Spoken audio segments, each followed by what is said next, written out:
ముఖ్యమంత్రి చంద్రబాబు నాయుడు ఉప ముఖ్యమంత్రి పవన్ కళ్యాణ్ సారథ్యంలోని తెలుగుదేశం జనసేన భారతీయ జనతా పార్టీ సంకీర్ణ కూటమి అధికారంలోకి రావడానికి దోహదం చేసిన సూపర్ 6 పథకాల్లో ఒకటి రాష్ట్ర వ్యాప్తంగా ఏపీఎస్ఆర్టీసీ బస్సుల్లో మహిళలకి ఉచిత ప్రయాణ సౌకర్యం.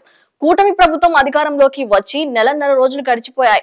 అయినప్పటికీ ఉచిత బస్సు ప్రయాణం పథకం అమలు కావట్లేదు. ఆ మాటకొస్తే ఇప్పటి వరకు ఈ సూపర్ 6 లో అమలు చేసిన హామీలు రెండే. అది సామాజిక భద్రత కింద పింఛన్ల మొత్తం పెంపు, అన్న క్యాంటీన్లకు ఏర్పాటు. గతంలో 3,000 రూపాయలు ఉన్న ఆ పింఛన్ మొత్తాన్ని 4,000 రూపాయలకు పెంచింది చంద్రబాబు పవన్ కళ్యాణ్ సర్కార్. స్వాతంత్ర దినోత్సవాన్ని పురస్కరించుకొని ఈ నెల 15వ తేదీన అన్నా క్యాంటీన్లకు ఇటీవలే ప్రారంభించింది.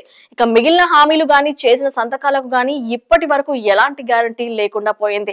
మెగా డిఎస్సి నోటిఫికేషన్ ఇప్పటి వరకు విడుదల కాలేదు. రాష్ట్ర వ్యాప్తంగా ఏపీఎస్ఆర్టీసీ బస్సుల్లో మహిళలకు ఉచిత బస్సు సౌకర్యాన్ని కల్పించడానికి ఉద్దేశించిన మహాశక్తి పథకం అమలు ఊసేలేదు. మహిళలకు ఉచితంగా ఏడాదికి 3 గ్యాస్ సిలిండర్ల పంపిణీ మాటే ఎత్తట్లేదు. ఉచిత ఇసుక అంటూ ప్రకటించినప్పటికీ టన్నుకి 1,400 రూపాయల మొత్తాన్ని వసూలు చేస్తోంది ప్రభుత్వం. ఈ పరిస్థితిలో చంద్రబాబు నేడు ఉచిత బస్సు ప్రయాణ పథకంపై నేడు సమీక్షా సమావేశాన్ని నిర్వహించనున్నారు. దీనిపై ప్రభుత్వం ఏర్పాటు చేసిన కమిటీ తన నివేదికను సిద్ధం చేసింది. ఈ నివేదికలో పొందుపరిచిన అంశాల గురించి చంద్రబాబు ఆరా తీయనున్నారు.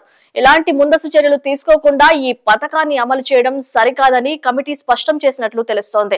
దీన్ని అమల్లోకి తీసుకొచ్చినప్పటికీ నుంచే బస్సుల్లో రద్దీ భారీగా పెరుగుతుందని, దానికి అనుగుణంగా ముందస్తు చర్యలు తీసుకోక తప్పదని సూచించినట్లు తెలుస్తోంది. ఇందులో భాగంగా కొత్త బస్సులను కొనుగోలు చేయడం, ప్రస్తుతం ఆర్టీసీలో ఖాళీగా ఉన్న డ్రైవర్ల పోస్టును భర్తీ చేయడం, ఇతర సిబ్బంది సంఖ్యను పెంచుకోవాల్సి ఉంటుందని నివేదికలో పొందుపరిచినట్లు చెప్తున్నారు.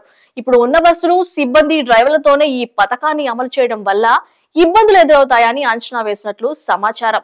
అదనంగా కనీసం 2,000 కొత్త బస్సులను కొనుగోలు చేయాలని సూచించినట్లు చెప్తున్నారు.